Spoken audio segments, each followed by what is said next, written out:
months, I was literally jobless, applying for jobs. It will look like I'm getting it and I won't get it. I will cry, and then I will brace up again, pray, apply for another job. Let me tell you what I was doing, guys. A day, I was applying for nothing less than 20 jobs, and I'm not exaggerating. And after applying for those 20 jobs, I was getting rejection mails like pure water. Like I was getting rejection mails back to back, back to back. And for every rejection mail I got, I would make 3 applications. Like that was my reward, quote and unquote, for a rejection mail.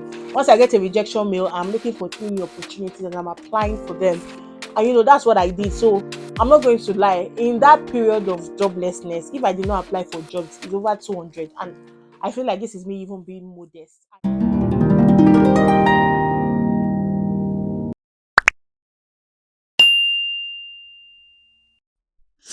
Hi guys. So if you are watching this video and you've not watched last week's episode, I want to suggest that you pause, click on the video for last week and watch it, because this video is kind of like a continuation of the story that I started last week.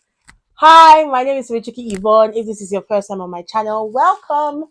Don't forget to subscribe. Don't forget to subscribe, leave a comment, and like this video, because I'm about to be your most favoritest, if there's any word like that, YouTuber on these streets. Okay, so today's video is pretty much straight to the point. As you can probably already tell from the title, I'll be sharing my experience of how God helped me with a job immediately after my master's program in the United Kingdom. I didn't have to go through the graduate route. And this is the first thing I want to say. The kind of information you expose yourself to and the kind of people that you expose yourself to matters a lot, because I remember coming to the United Kingdom and I heard a lot of people say things like, oh, in the United Kingdom, the only jobs that are available are care jobs, the only jobs that are available are support jobs, the only jobs that are available are factory jobs, and things like that. And it was easy for me to just say, okay, I'll do a care job, okay, I'll do a warehouse job and settle for that. But I just knew that there was more. I mean, I had over 6 years of experience working in the marketing and comms industry, and I wasn't just going to let that go. So I had kind of like a goal. I was going to get a job in my field. I was going to get a job that would help me build experience, help me build UK experience, and things like that. Anyway, fast forward to the main story for the day. So yeah, during my master's program, like I said in the video last week, God helped me get a job, a part-time job as a student, working as a marketing executive at one of the biggest companies in the United Kingdom in the education sector. And so I worked with them for 6 months as a marketing executive. And just before the 6th month was rounding off, I got an offer to intern as a marketing manager at the biggest bank, I think, yeah, at the biggest banking group in the United Kingdom. I think so, yeah. Lloyd's Banking Group. And that was another major step for me. I was going to be spending about 3 to 4 months at this organization, learning the ropes on how to be a marketing manager, and it was mind blowing, and I was going to be getting paid good money. So yes, I resigned from the part-time job I was doing, and then I took the job with Lloyd's Bank. It was supposed to be for 3 months, I think, thereabouts, and there was a possibility for me to get retained on a full-time basis. And so I had my hopes high for that okay, I'm going to get retained. I mean, the job was going to the 3 months was going to literally be ending at the moment, or at the period where I was going to be completing my master's program. So it just felt like the best opportunity, like the best thing. Oh, I was going to get retained and all that stuff. Unfortunately, guys, I did not get retained, and I feel like it was due to a number of reasons. I had a couple of opportunities in the organization. I was recommended for a lot of marketing roles within the organization, but I don't know. I just like to believe that it wasn't God's plan for me, because I try to think about it now. If I had that job, right, it's not as if the pay was anything more than what I currently earn, right? But if I had that job, I probably won't have the time to do the things that I do now, the things that I know God would have me do now. I wouldn't probably have had the time, because it was tasking and more demanding. But anyway, back to the story. So I didn't get the job. And so after the 3 months internship program, I was back home jobless, guys. And at that time, I had moved from Hull to London. And if you know anything about London, it's expensive to live in London. And thankfully, I had saved up a little to clear my third term school fees and to also, settle my rent. Rent only for like a month or two, right? And I mean, I even had to get support from my church at some point in the second month. I think when I had run out of my savings, I didn't even have money to survive. But yes, after the third month interning at Lloyd's Bank, I became jobless for a couple of months. And in that period, I learned what it meant to wait on God and literally trust God. I literally held on to God's word because that was all I had. I kept reminding God about his promises, what he had told me, and the fact that I knew what he would have me do at this season in my life. And the fact that if I didn't have a job, it would be difficult to do some of those things, right? And I spent time praying. I didn't lose hope. It was a lot, guys. I'm not going to lie to you. And I just want to tell anybody trusting God for a full-time job that, see, don't lose faith. I know how tasking it can be. I was there. Let me tell you what I was doing, guys. A day, I was applying for nothing less than 20 jobs. And I'm not exaggerating. And after applying for those 20 jobs, I was getting rejection mails like pure water at first. Like I was getting rejection mails back to back, back to back. And for every rejection mail I got, I would make three applications. Like that was my reward, quote and unquote, for a rejection mail. Once I get a rejection mail, I'm looking for three new opportunities and I'm applying for them. And that's what I did. So I'm not going to lie. In that period of joblessness, if I did not apply for jobs, it's over 200. And I feel like this is me even being modest. I applied for jobs upon jobs upon jobs. But one thing I realized is that once you get the first interview, it starts becoming better and better. So the first interview you might be nervous, the next you might be nervous, but like by the fifth interview, you are confident. You're not even preparing again because you already know what to say. You're already like there, but it doesn't mean that you will get the job. It's literally just favor. I'm not going to lie, guys. So anyway, for months I was in the job market, just trusting God, trusting God. In that time, let me not lie to you guys. At first, I said I was not going to do any job at all. I was just going to be on my own and rely on my savings. But at a point, my savings, it was like finished, and so I had to take one or two like jobs on Indeed Flex. I don't know if you guys know Indeed Flex, but it's like an app where you can take one-off jobs and things like that. But guess what, guys? During my third shift, I mean my second shift, I got blocked from the app. That one is a story on its own. They said I got there late, I had strikes and things like that. But basically, I lost access to that platform. And so I was back home, sitting down, doing nothing, jobless. And this is why I think having a thriving community is important. In that period where I was jobless, my siblings tried their best for me. I'm not going to lie. If you guys are watching this video, you already know.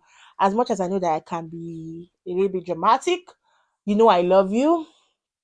And then my housemates, guys, I'm literally blessed with the best housemates ever.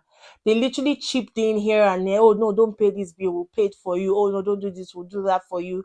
And they literally had my back all through that period. And it was so encouraging. And then my church, oh my God, it was God really used them to bless me, and I'm forever grateful for that. But yes, back to the main gist.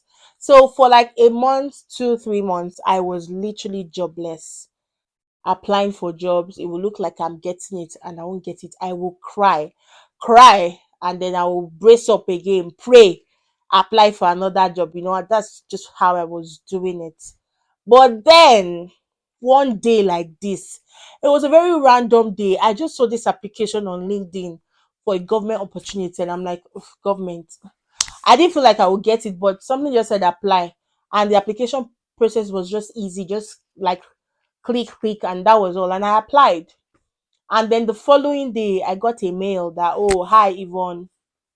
By the way, in Nigeria they used to call me Tobechuku, but in the UK they call me Yvonne because, guys, when I told them Tobechuku, they literally almost murdered my name. So in the UK, I am known as Yvonne. But that's by the way. So yes, I got a mail, and I'm like, so the mail was like, "Hi Yvonne, you applied for this role. Would like to invite you for a physical interview at so so so so so place. In my mind, I'm like, who still does physical interviews in this day and time? That was like the first time I was getting any request for a physical interview, and it was just weird. I'm like, should I go? Should I not go? Anyway, that morning, Asha said, I will go. And I dressed up. It was just a basic, like, I didn't even do any major dressing. I didn't even prepare. I just wore clothes. I just wore one cloth like that, wore my jacket, and I was off. When I got to the place, it's a government organization. So, as you can imagine, government office, big, and all that stuff. So, I went in. I had the interview with three people. My now boss was virtual, and two of my colleagues, two of my now colleagues. And I sat down and they just started asking me questions. And I don't know where the boldness came from. I was just talking. It was like I've been waiting for them all my life. And I was just talking as they were asking the questions and we're just flowing. And in 10 minutes, they were like, oh, we're done. We have a couple of other candidates to interview. We'll get back to you. I was like, oh, okay, that's fine. Guys, at every other interview I had, they always ask about my visa status, right? And it's like once I say I'm still a student or I'm still on a student visa, it's like that's where they just cancel me. But this interview, nothing came up about my visa, which I believe was God. And typically, me in interviews, I would ask that, oh, do you guys sponsor visa? But this one, I didn't even ask. Thank God I did not ask. And so after that interview, they were like, oh, yeah, we have other people to interview. We'll get back to you in 2 to 3 days, at most a week. I'm like, oh, yeah, that's fine. And I went to my house. Let's say this interview ended around 12. I was home by like 1. I just went straight to my bed to sleep. And around 3, I got a call. Usually, I don't even pick strange numbers, but for some weird reason, I picked up this call and it was like, hi, Yvonne, this is this. You came to our office for an interview today. I'm just calling to tell you that you got the job. I'm like, wait, it was a one stage interview. They're like, oh, yes. Like, that was it, guys. I did not do no multiple stage. It was just that one interview and I got the job on the spot. I was like, okay. And then he was like, oh, please send your passport, your visa, blah, blah, blah, blah, blah. I'm like, okay. And so I sent that, and it was like, I should not worry, within a week, I will get my offer letter, but that he needed me to resume the following week on the Friday. I'm like, okay. Now, everything was still like a shock to me, like, just like that, I've gotten a job, like, just like that, just like that, just like that. So the following week, I didn't get my offer letter, guys. But he was like, no, I shouldn't worry that the HR, they can delay sometimes. I should just resume on Friday. So on Friday, the following week, I went to the office. They gave me my laptop, my everything to start working, showed me my office, and it was like I was hired. The following Monday, work had started, and then HR reached out that, oh, they just noticed that I'm on a student visa and that my visa is expiring in January. That's this January. My student visa was going to expire on the 19th of January this year, and that the job is going to be a contract of just 6 months, which is supposed to end in April. And so they will need me to have a visa that would last me till April. I'm like, see, you guys have offered me the job. You've given me laptop. You guys did not tell me all of this before now. This is the visa I have. I don't have any other visa. I'm hoping that you guys will sponsor me. They were like, oh, as much as they do sponsorship, the job is a temporary role. It's just for 6 months. And so they're not sure they'll be able to sponsor me. I'll need to find a way to maybe do a graduate visa so that I can stay with them till April. I'm like, I don't have money to do a graduate visa. And I don't know what will happen, but let me sure continue working till the January. They were like, fine, okay. So that was how I just started working. This was like in November, late October, November. Can't quite remember. And so that was how I started working, guys. The job was literally that job. Like, I entered, God is just so strategic. I'm not going to lie. I entered the job at a point where they had a lot of things going on and they just needed somebody to help steer them in the right direction when it came to digital marketing. And that's my field. Social media marketing is my thing. Like, I shined there. And so I just came in and it was like a platform for me to just thrive. And so I just started bringing up initiatives and doing things that, set me apart. And I'm not joking, guys. In 3 weeks, 3 weeks after I resumed, we usually have this morning meeting where we kind of like talk about our to dos for the day and all of that. I remember it was a Friday. Just now, I need to retract a little. Don't forget, I had said they told me that I needed to raise money to, you know, get a graduate visa, and a graduate visa costs about 2,000 plus pounds. Me, I just finished paying my third term school fees. I don't have any money. I don't have any savings. Literally, I finished paying school fees. I finished using my savings to take care of myself while I was jobless. I was literally penniless. And so I was already thinking of how I'll borrow money to probably apply for my graduate visa.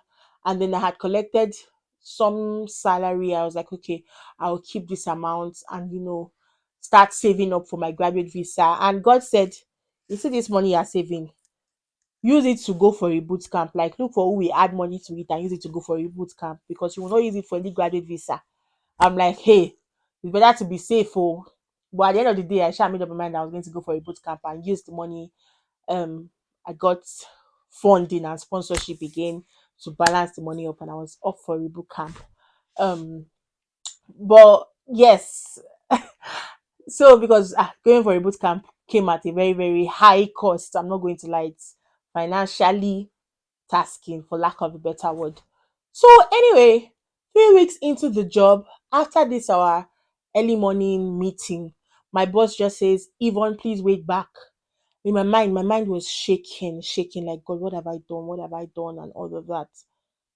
And next thing I hear is, oh, Yvonne, sorry that I called you back. I just wanted to tell you that we've been able to convince the management to sponsor your visa immediately and extend your contract to a excuse me and extend your contract to a full-time one.